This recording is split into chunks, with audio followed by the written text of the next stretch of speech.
Hey guys, Trey Fava with Mortgage Bank. One thing I want to cover today is a question that gets asked very often is, a lot of clients you'll get on the phone, you'll kind of start talking about your business and what you do and how you're set up. And one of the first questions they ask is, are you a broker or a banker?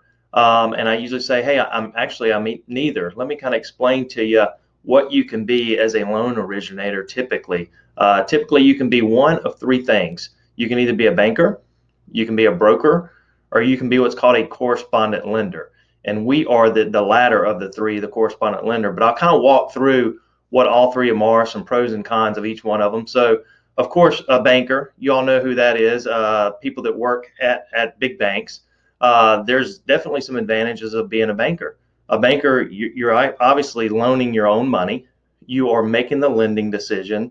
You are deciding whether or not to approve or not approve the loan. The disadvantage of being a banker sometimes is that typically you just have one product and one rate. So you just have ABC Bank. Here's your 30-year fixed rate. Go sell it, buddy. So that's one disadvantage sometimes of being a banker. A broker is the exact opposite of that, guys.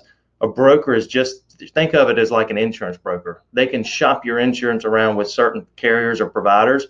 A loan broker can do the same thing. They can shop your loan product around depending on your credit score and things like that. So they got a lot of different options on rates and products than typically than what bankers have. However, the exact opposite of a banker, a broker is just the middle guy between the consumer and the end investor, or whoever they lock your loan with. So a broker typically does not approve your loan. A lot of times they don't even process your loan.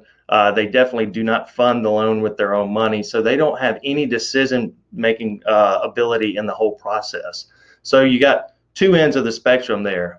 We are a correspondent lender. I've been doing this for right at 14 years. I've always been a correspondent lender, and I do think it's the best of both worlds, and I'll kind of tell you why. Just like a bank, we control the whole process. We underwrite, we process, we approve your loan, we fund your loan with our money, with our own money. Also, just like a broker, we can shop your loan around. We've got numerous investors that we can lock your loan with. Probably right now up to about 26 different investors. Two of them being directly with Fannie and Freddie.